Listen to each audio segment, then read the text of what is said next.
Good evening. Once again, you're welcome to the 6 p.m. primetime newscast on Equinoxe television. We begin with this road accident that occurred this afternoon in the economic capital, Douala, to indicate that a heavy-duty truck has crossed a man to death at the Daido roundabout, a stone throw from the Daido District Hospital. The accident occurred, that was this afternoon, around 3 p.m. to 4 p.m. Sources say the deceased or victim was crossing the road from the direction of the 9th Police District Station. In the middle of the road, he bumped onto a speeding motorbike whose rider was overtaking a heavy-duty truck. In panic, he struggled to step back but was unfortunately crossed by the truck whose back tires smashed his head. It is alleged the driver tried to escape but was stopped by motorbike riders at a filling station near the accident scene. Police officials from the 9th Police District Station went up to take stock of the situation and decongest the crowded scene that perturbed circulation. The man's corpse has been laid in the mortuary while the driver is under police custody for questioning. We move to the west region of the country to talk about two suspected highway robbers who have been apprehended by gendarmerie elements and presented to the public. The commander of the Fumban Gendarmerie Company is calling on the collaboration of the population of Masangam to flush out men of the underworld in this locality. Smanjikan Gable reports. At the company gendarmerie office in Fumban, west region of Cameroon, two suspected highway robbers have been nabbed by security forces. Due to the attack on June 25, 2021, where 5 individuals blocked the Masangam Fumbot highway and took away more than 1 million francs CFA and several phones, we went into search of these suspects. It's thanks to our investigation that we caught these two. The two suspects, after their arrest, were interrogated by elements of the Fumban Gendarmerie Brigade. Gendarmes seized marijuana, SIM cards, a rifle, and machetes. With the suspects, security elements called for collaboration from the population. We are going to profit on this occasion to call on the population of Noon, particularly those of Masangam, to collaborate with the forces of law and order because they know where these people are hiding.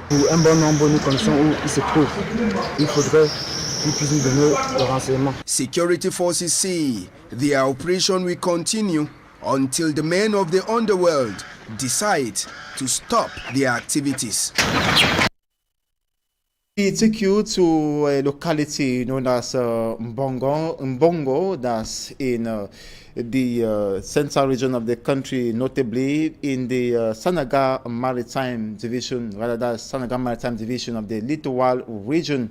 At the time when parents of some 3 children were contemplating on how to pay a ransom of 3 million francs CFA to kidnappers who abducted the 3 children.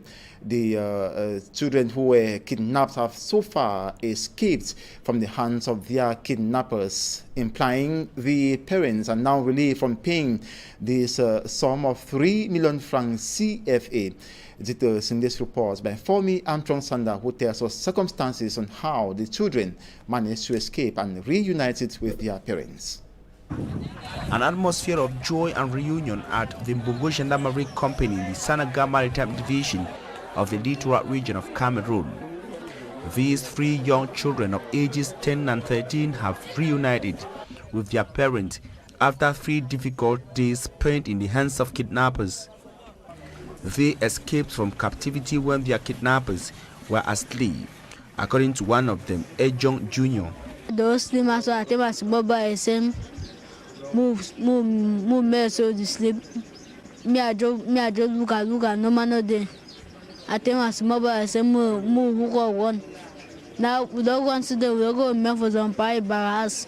We don't sleep with this today for one time. Look at me they don't tell we saying They tell you say we say command for canteen na so bandi e bi owi. We don't know what.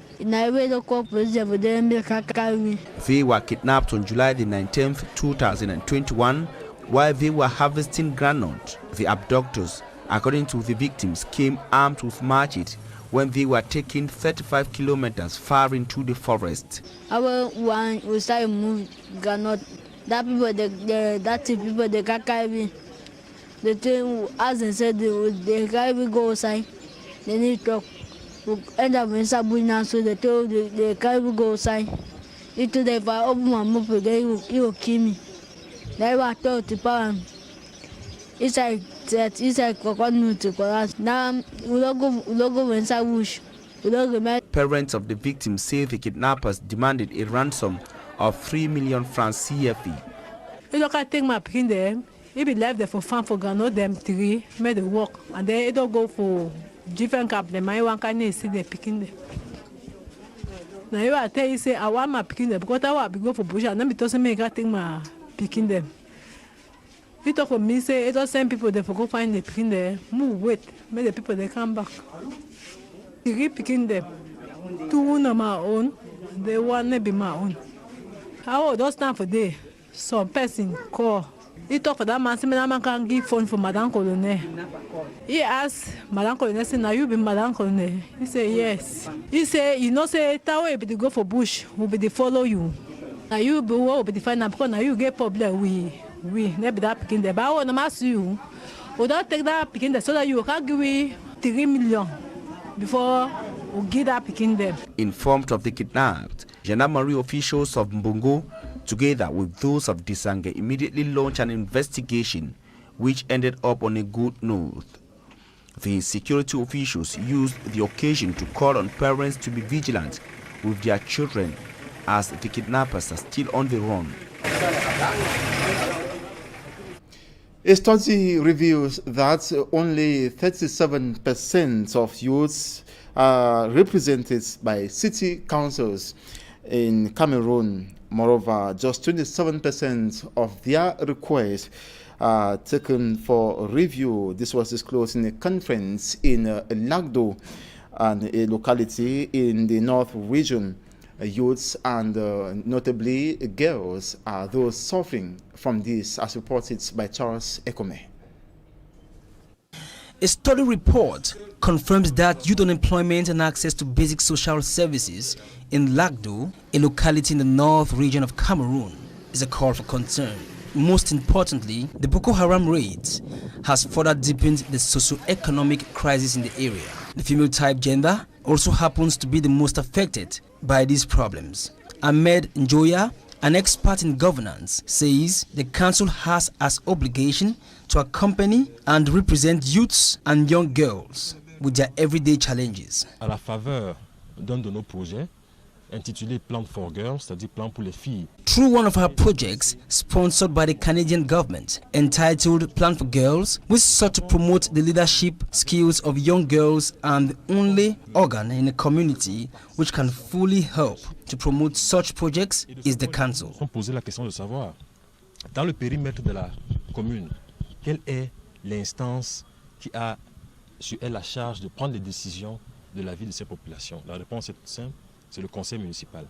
Tinuji Fauci, a young female leader in the Lagdo community, also expresses concern over the actual situation. Nous sommes là pour donc ressortir ces besoins, ces problèmes-là que we are here to discuss the problems that our communities face at the moment, and that's why we are pleading with the mayor to help us by creating centers to educate young girls so they can be apt to participate in the development of their communities.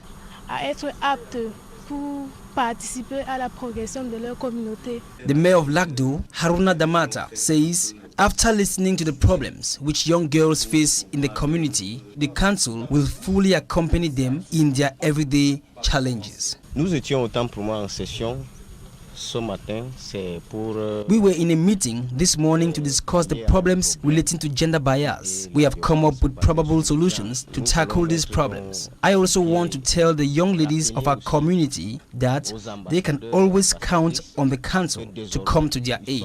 Les défenseurs dans leur localité Et quant à la mairie, ils peuvent compter suffisamment sur la mairie pour leur soutien. According to a study, only 37% of youths believe they are represented by the city councils in Cameroon. Moreover, just 27% of their requests receive favorable reviews. Hopefully, the situation might be different in Lagdo in the future. Under the high instruction of the head of state, Paul Biya, the Minister of Defense, Joseph Betty Somo, is in the west region of Cameroon for a 2-day working visit. He was received yesterday by West Governor Awa Fonka Ogosun and is there to take stock of operation, maintain and restore order. He, just like I indicated, was received yesterday, July 22nd, in Bafoussam by the governor of the West region, Awa Fonka Ogosun. Minister Asomo is currently in the Bambutos division, where separatist fighters or separatist activities have been encroaching, with 3 gendarmes killed last week in Zavion. The visit aims at taking stock of operations to maintain and restore order, as well as to protect people and their properties in the West region.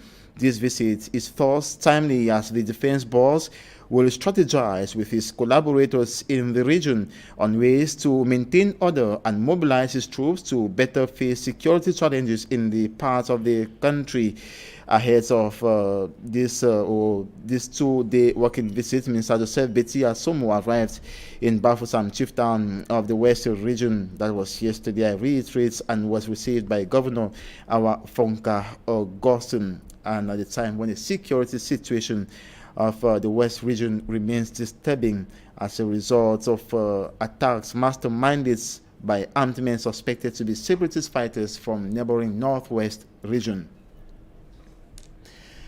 Mukundje village of Kumba 3 subdivision, Meme division of the Southwest region of Cameroon now has a new chief nominated by kingmakers of the village before the watchful eyes of the divisional officer of Kumba 3, Ngale Mende Alfred. This came after there was stiff resistance from the brother of the late chief, Banja Gabriel, and 2 other kingmakers decided to protest after the divisional officer has requested the villagers to hold a reconciliation meeting and present their chief. 2 candidates still came up, Mr. Ebanja Eyambe and Oscar Ebanja, son of the late chief. Finally, the kingmakers voted for Prince Oscar Ebanja as their new chief and presented to the divisional officer, who commissioned him to do his task in order to meet aspirations of the people. The international engineer now faces the task to restore peace in Mukundje. Take a listen to him in this excerpt. I have already started. Me accepting the role despite the opposition, for me that's a great step towards unity. Then I have to go and call them together, listen to what really is their issue, because we have to know we are humans and we are always guided by greed. And like I said in my speech, we have selective truth. We choose the truth that favors us. Now we have to go back and talk with them. How can we? What I saw in the opposition was great drive. Now I have to figure out how do I get them to bring that drive. Let's take the village, the tribe forward. The women and the youth. What you saw happen today, I'm actually encouraged. You know, a party with no opposition doesn't really step up. So with what I've seen, I'm actually happy because I was expecting this. Now, my future for Mukundje is the youth, and I keep singing that. The youth are the future. We need to rewire the thinking of our youth. We need to encourage that youth. If education is what you want to pursue, we are there to support you. If education is not what you want to pursue, we are still there to support you. We need to encourage that Mukundje young lady that getting pregnant while you're going to school doesn't mean the journey stops. You're just changing the gear of your drive in life. We need the elderly to come and advise us on the mistakes they did as when they were once youth.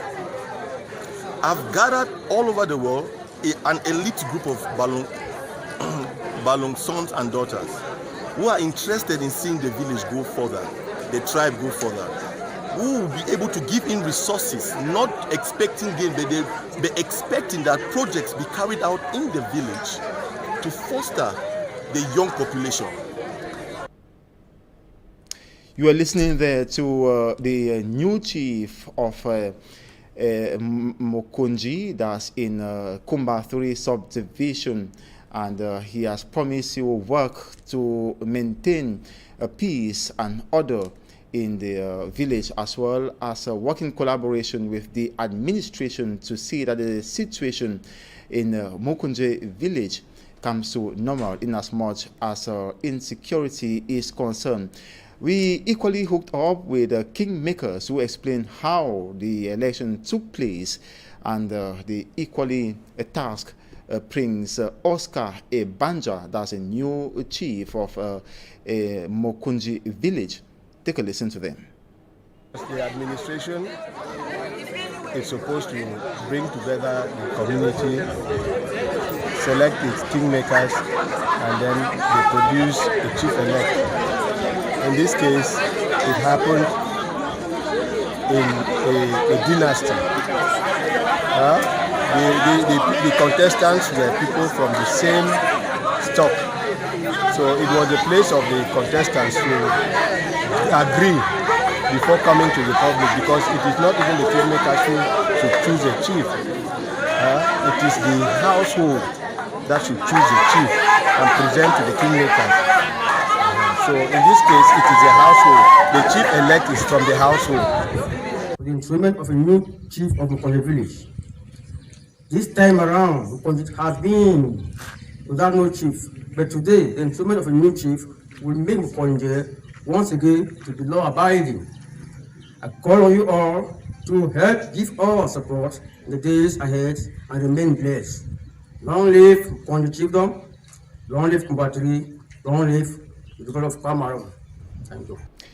And on to this note, in news out of Cameroon, thousands of Eritrean refugees are increasingly caught in the middle of the conflict in Ethiopia's Tigray region, where witnesses and UN officials say forces have attacked their camp, abducted or killed some of the residents and stolen their foods and possessions.